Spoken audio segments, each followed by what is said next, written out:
Hi everyone, I'm Airier, and today we'll look at Miscellaneous Myth by Overly Sarcastic Productions. There's a whole bunch I want to get through today because there's just so many good ones and I could binge them, so I'm really going to have fun with this. Otherwise, you guys know the deal. Link below, video, hit it up. Let's get started. Aztec Called it mythology has a Aztec. bit of a rep these days. People only really know it for the blood sacrifices and the unpronounceable proper nouns. There were other things other than blood sacrifice? I'll be honest, I guess I'm literally the camp she's talking about because I didn't realize there was anything else. Reputation only mostly deserved. Aztec mythology wasn't exactly monochrome, but it is hard to ignore the fact that every god, festival, and ritual the Aztecs honored had a tendency to result in at least one government-mandated death, usually several. Now, what was up with that? Well, the thing about that is, the main god the Aztecs honored was Huitzilopochtli, a sun god who represented war and human sacrifice as well as being the patron of Tenochtitlan, the capital. I climbed this one. Oh wait, that's one of the ruins? Oh, okay, one red, I am incredibly jealous. Two, that's so cool. Sorry, just the old civilization buildings and the style of building these pyramids. There's actually a few in America as well, but the ones in Mexico are just so freaking epic. Of the Aztec Empire. He was basically the biggest deal. Now, the interesting thing here is the primary focus of the Aztec Empire at this point was keeping Huitzilopochtli alive. So, for a little background, Huitzilopochtli's mother was Coatlicue, the Earth Mother, who, contrary to the common view of Mother Nature, was characterized as an insatiable monster that consumed everything that lived. I guess the giving life thing was much less important than the taking it away one, which is, to be fair, a reasonable interpretation of Mother Earth. Anyway, Coatlicue had 400 sons and one daughter, whose name is Coilxauhqui, and then one day, after being magically impregnated by a ball of feathers, don't ask, she gave birth to Quetzalcoatl and Xolotl. Quetzalcoatl is characterized as the god of wind, the dawn, the planet Venus, arts and crafts, wisdom, and knowledge. All good things. Meanwhile, Xolotl is the eyeless god of the sunset, dogs, lightning, heavenly fire, and death, charged with defense. I'm sorry, just looking at the eyeless face. I don't know why, but somehow this actually freaks me out a bit. I don't know why, because a lot of the things Red has drawn have been... Is there a bird coming out of its ass? I think I prefer the eyeless stuff now. That is just weird. Defending the sun as it travels through the underworld every night. Charming. So Coatlicue's 401... Mom, what the dip? Hey, they weren't my idea. You just got them going borf in the background. Other children take offense to these new gods and immediately cut off Coatlicue's head. Not to... Damn! That's kind of epic and metal and, you know, mostly evil. Ra, destroyer, how dare you get her? Yeah. Not to worry though, as it immediately regrows in the form of two huge snakes. Pro tip. Did you say you're grounded? You are so grounded. Yeah, you done fucked up, Aaron. Pro tip, if you're out of ideas for the cover of your new metal album, any one of these Aztec gods will function quite nicely. This is when Huitzilopochtli enters both the scene and the world at large by exiting Coatlicue and murders. I feel like I missed things. It just what? This is when Huitzilopochtli enters both the scene and the world at large by exiting Coatlicue. Where'd you come from? I gotta pause sooner. Let's not talk about it. Okay. Yeah. Also, I just noticed the snake are just going.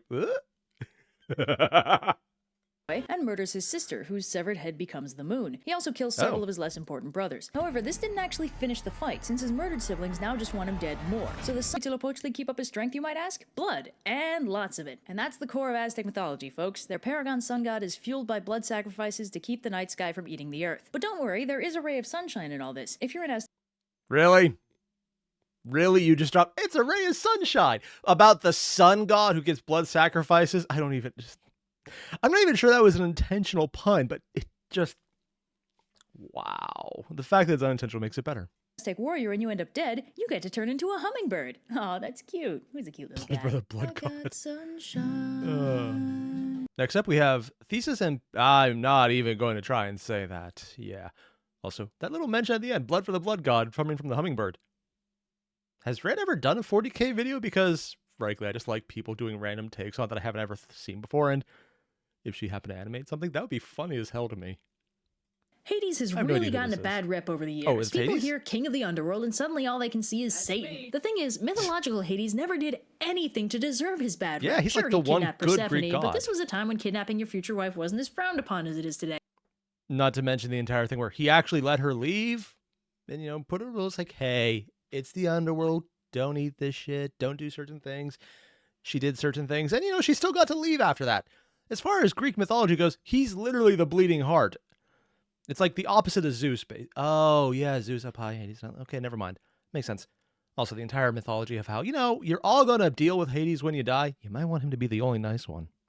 And by all accounts, their relationship was remarkably functional. He asked Zeus to stop Asclepius from resurrecting the dead, but it's not his fault that Zeus interpreted that as set the guy on fire. He helped Orpheus reunite with his dead wife, and hey, it's not his fault that the kid did the one thing he warned him not to do. By all accounts, Hades is a really nice guy who loves his wife, keeps his promises, and does his job. Also, there's evidence that Kerberos means...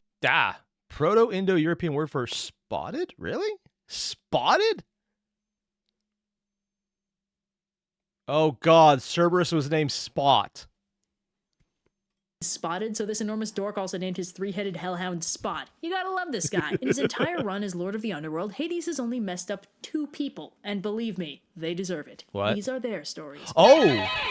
So you've probably all heard of Theseus, famous for killing the Minotaur and abandoning his wife on a desert island, but you I actually didn't know about the desert island part. Dick. probably haven't heard of his bro Pirithous because he's pretty much only known for this. So Pirithous and Theseus are egotistical as only Greek heroes can be, and decided they both deserve to... Dude, we gotta marry some demigoddess. Hell yeah, bro. Oh my god, I don't even just...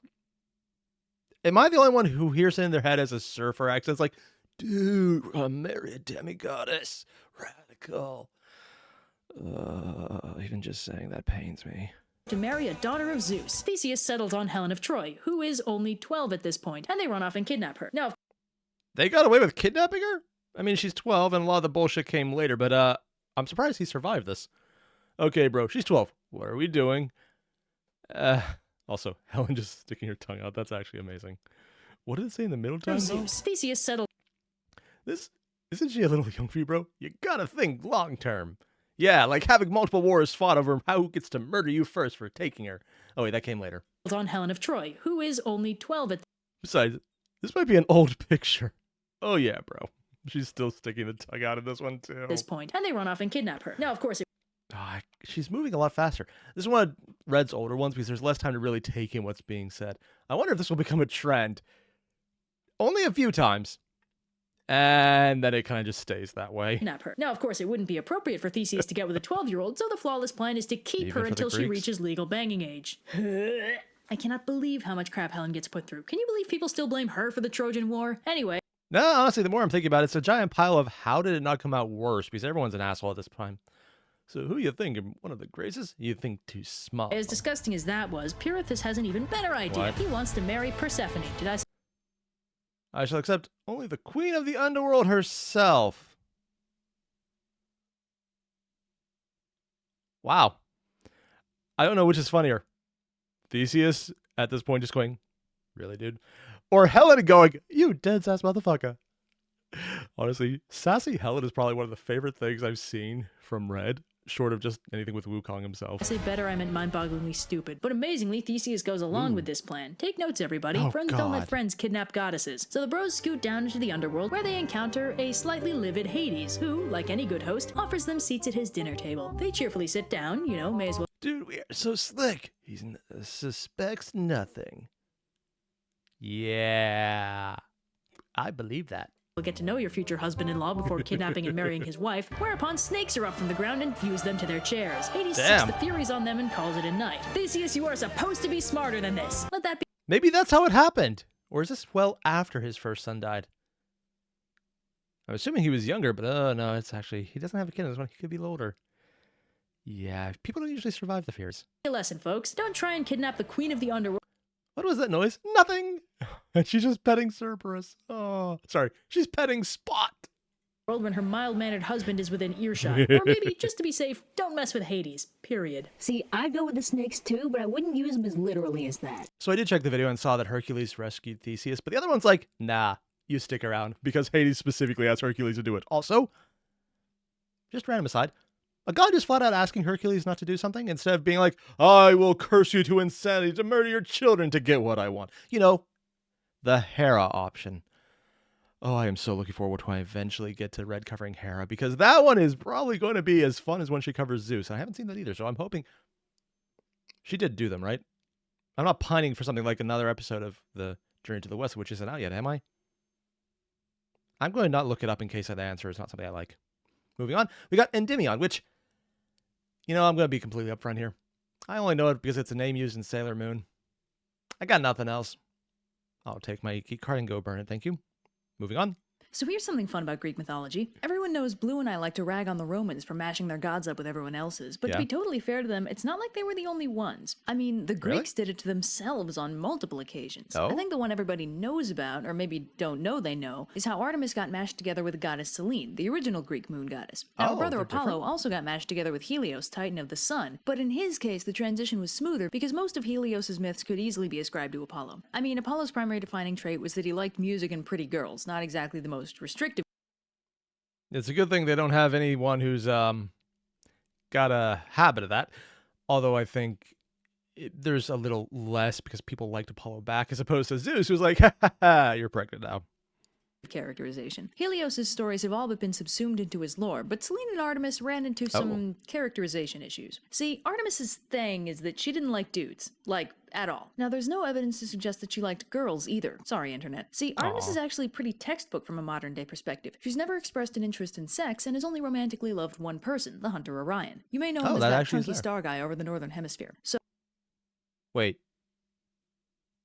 That's Kent? FGO is right? You know, I shouldn't be so surprised considering a lot of Red's videos have shown out that FGO actually put in significant thought into lore, and even as much as they change and bastardize some things, it's usually done intentionally, but they're also aware of the lore they're basing it on and make references to it so you can kind of come to the original canon. So Artemis and Orion wasn't just some random bullshit that they dropped in? Huh. So she was a monogamous god who had a love of her life and was satisfied. That's weird from a Greek perspective. Hell, it's just weird in general for anyone describing gods. Usually it's, they go, oh, knowing but mysterious. Or you go really well known like the Greeks and usually massive assholes. Except for Hades. So, no sexual attraction and romantic attraction only blooming after a long and already intimate relationship. Hey, would you look at that? But I'm not here to speculate about the hypothetical orientations of what did that say anyways? Long and already intimate relationship. Hey, would you look at demi-romantic asexual type of gray romance? How does color fit into this? Whatever. Who only experiences romantic attraction after developing an emotional connection beforehand. Demi-romantics do not experience any primary romantic attraction. They are capable of secondary romantic attraction. Sexual counterpart of demi-romantic is demisexual. Demi-romantic people may also prefer a gender orientation and label as demi-hetero-romantic. That is a thing. I still don't get how gray comes into it, though. Yeah, I know. That's the part that trips me up in color based on association. Almost feels like intentional synesthesia. Look at that. But I'm not here to speculate about the hypothetical orientations of ancient goddesses, no matter how fun it might be. The point is, Artemis's primary defining feature was no boyfriends ever except for that one time. Now this came into direct conflict with Selene, whose only major story involved head-over-heels love at first sight. You're probably familiar with this story in some form, but not its original form because nobody knows what that is. By the time we got Wait, we don't know the original? Oh, sorry. This is something I've geeked out on a lot of the videos Red has done, where it's comparative myths based on how they've come up and seeing how they've changed and trying to figure out what's going on. And the fact that she's saying out we don't know what the original is kind of making me think there is a lot more to it, because myth derivation over time just on word of mouth or people mistranslating or intentionally mistranslating or misrecording because, I like this part better, and improving it is a thing people do now when there's obvious paper trails, as opposed to then when, I made it up. Yeah, you can't say anything because you never saw the original. You don't even know I made it up, so I don't have to tell you. Haha. Is a completely valid way to tell a story. Hold of it, it was already fragmented into way too many regional versions to have a true version, but the consolidated one is basically this. So there's this dude, Endymion, who is beyond pretty. So Selene floats overhead every night just looking at this fine honey of a shepherd, or maybe a king, sources vary. After a while, she's like, okay, I can't handle this, and goes to Zeus, asking him to do something about it. When he asks her to narrow it down, she tells him she wants to be able to look at Endymion's beautiful face forever, which is actually an instance of aesthetic attraction as opposed to romantic or sexual, though it's a common misconception that aesthetic attraction follows from or inherently leads to romantic or sexual attraction. I mean, I know they're dropping into the diatribe here and they're speeding up her voice to do it. I'm assuming this is a clip from a different video she did. But frankly, this is cool. I just like learning things. They're actually completely disparate, a fact that becomes obvious when one notes that your friendly neighborhood asexual is completely capable of appreciating gorgeous people in the same way one might platonically admire a sunset. So Zeus grants Selene's wish by putting Endymion to sleep forever, so that he'll never age and never die, but also never wake up again. Immortality, but you can't do anything with it. Hooray. I don't know. Depends how much you like sleeping. Selene is fine with this, demonstrating that her love for Endymion is purely physical at this point. The Greek concept of eros, or passionate love, is characterized as beginning with physical appreciation smote with the arrows of Eros. That's probably an American, or sorry, an English pun, as opposed to whatever the Greek side was. A passionate love that causes suffering, love sickness, if it remains unfulfilled. Transcends the carnal to become platonic love, a purer, deeper sensation. The lover seeks to possess the inner beauty of the beloved. Honestly, this seems more like yandere to me. And growing to appreciate within as well as without. But Celine demonstrates something more closely resembling the Greek concept of mania, manic love, characterized by impulsive acts that prioritize ownership of the loved one over their... Never mind, this is definitely yandere, where this one... Suffering... Honestly, this still sounds kind of yandere, though. The rest of it, not so much. The first part, it really does. Growing to appreciate manic love, characterized by impulsive acts that prioritize ownership of the loved one over their spiritual well-being. And then she proceeds to have 50 kids with Endymion. What? Whoa, not cool, lady. He's asleep. 50? Damn, dude. What's love? And last up, we have Pele, which I do know is Hawaiian for one of their goddesses, and I'm mostly referring to Moana here. Yeah, that and the one time they brought into FGO. I just referenced FGO again as an actual resource for myths. It's like I'm getting used to the idea that it's pretty smart about how it's approaching things and then intentionally bastardizing it. But at the same time, it feels weird that it's a good source. Oh god, are there already classes using FGO as an actual resource for mythological studies? I have no idea how to interpret that, but I kind of want and terrified of the idea. Moving on before I think about it too much, Pele.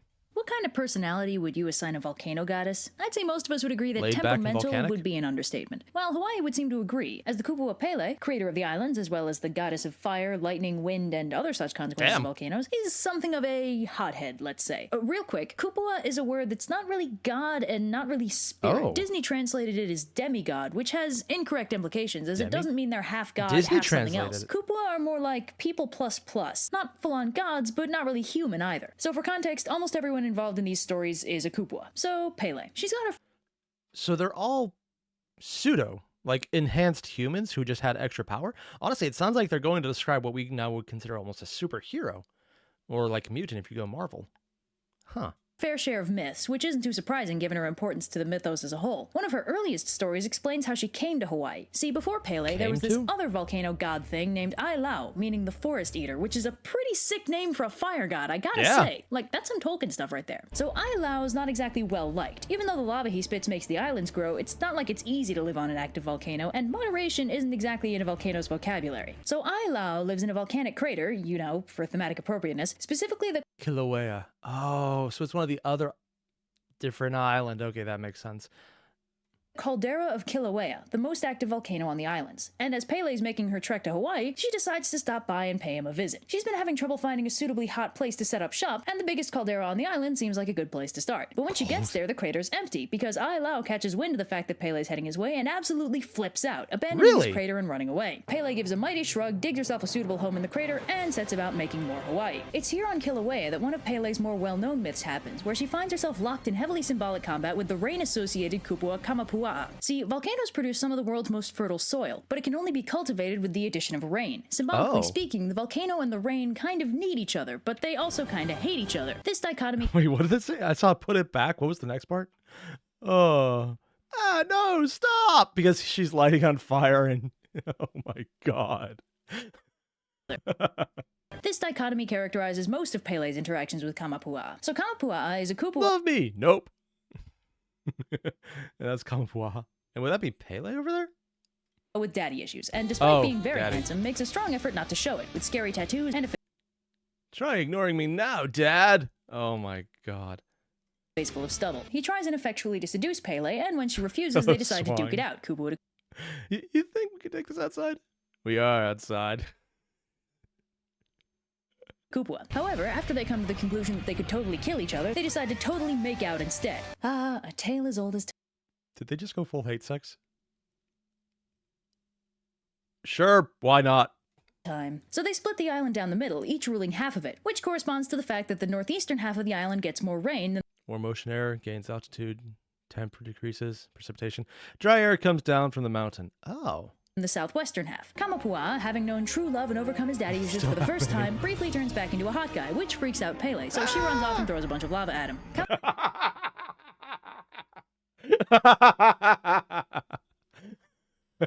Okay, that's funny. Ah, he's beautiful. What the fuck? For the first time, briefly turns back into a hot guy, which freaks out Pele. Oh, hey, this is it's literally reverse Beauty and the Beast. Oh my God, he's a person. I want the furry back. Oh, I'm surprised she didn't make that reference. So she runs off and throws a bunch of lava at him. Kamapuaa dives into the ocean to escape and turns into a triggerfish, while Pele misses him already and later has a kid, which may or may not be a metaphor for the fact that a volcano is only fertile when paired with rain. Now, one of Pele's myths is extra interesting to me because it's one of those myths that's used to explain some wacky natural phenomenon. In this case, the glacier on top of one of the volcanoes on the main island. You may know there's a glacier on an island in Hawaii? How did it form in the equator? I'm actually very curious about that.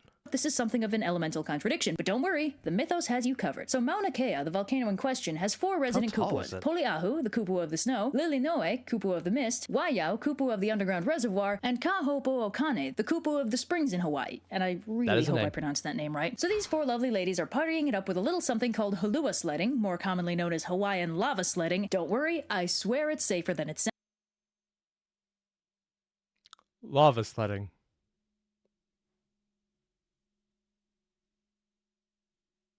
How has this not become the most metal thing ever?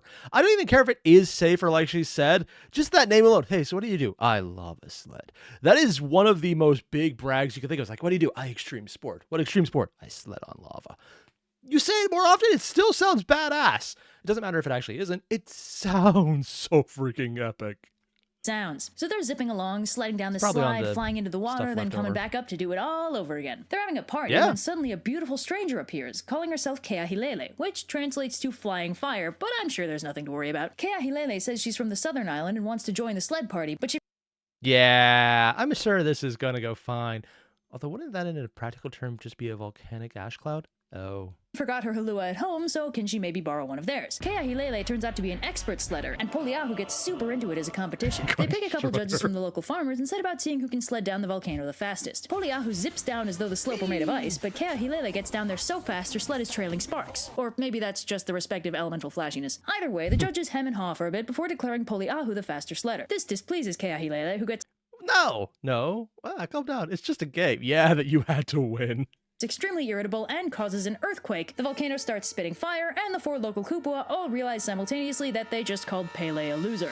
Whoops. So Pele resolves to destroy Mauna Kea and their precious lava slip and slide, so she starts throwing chunks of lava while the other 4 kupua sprint up the mountain. The island starts erupting, which is bad news for everyone, so Poliahu and friends spring into action. Poliahu whips up a blizzard, Lilinoe blankets the ground with mist, and Waiau and Kaho'opo'okane do their water thing. The end result is that the mountain gets capped with a huge mass of snow and ice, and the glacier spreads all the way down the mountain, blocking off all of Pele's lava access. This leaves her relatively powerless, so she leaves. A little bit of fun real stuff here. There's an ancient quarry on Mauna Kea where basalt was mined. There's evidence that Mauna Kea was volcanically active at a time when a glacier was forming on top of it, leading to that basalt deposit. The story is basically an anthropomorphization of what was probably a legit geological event, which is pretty sweet. I'm actually kind of curious how that would happen, though, because the Hawaiian Islands were formed due to a hotspot in the crust bubbling up from the mantle itself, and that's why it keeps having that string of them as they come up through there, rather than tectonic activity from the rest of it, since it's actually in the center of the Pacific plate. So it would have to have been such a tall deposit at some point that it could get cold enough to do it, because, I mean, it's still the equator, man. We're close enough that it doesn't matter. I think it's actually at the equator. I don't actually know. Might be above it. So that would still be impressive. It must be pretty tall. Folklore extends into the modern day, where supposedly she takes the form of an old white woman and asks for booze and smokes. If you help her out, she'll spare you and your family from the subsequent volcano party. If you don't, well, no party like a Pele party. And that was actually really cool, because I didn't know anything about Hawaiian mythology other than that it exists, and that's kind of an oversight on my part. I just don't know anything about it. That said, I wanted to learn more, because that was really fascinating, and I liked how they just weren't actually gods, just people who were human plus. It's a nice little change from the usual, and here's what we have our gods do. So I kind of enjoy seeing how that goes, because anytime that a mythology is significantly different from how everything else is interpreting it, even though it's more or less identical, but it's not, and it's just similar enough you can see the notes that sound familiar, but it's just different enough that it was like, okay, how did that come up? What was the specific leaning into the culture? How come there have been multiple videos I've done in the last week that I've actually started to want to do literary analysis again? Something has to be wrong with me. I must be sick. That's the only explanation I can think of. No one wants to do literary analysis. That's a horrible thing. Why would you do that to yourself? I'm actually looking for it. This is weird. Granted, I'm also weird, so that probably makes more sense then. More importantly, if you haven't already, there's a link below to the original video. And if you happen to have any of the answers I'm talking about, thank you in advance, because somehow the comment sections have been really informative, and I actually really like that. It's half the reason I look forward to these. The other half being Overly Sarcastic Productions just does really fun videos that are just cool and fun and colorful, have a lot of interesting jokes, and yeah, I like their stuff. I'm a fanboy. I get that. So yeah, I'll see you guys in the next one. Adios.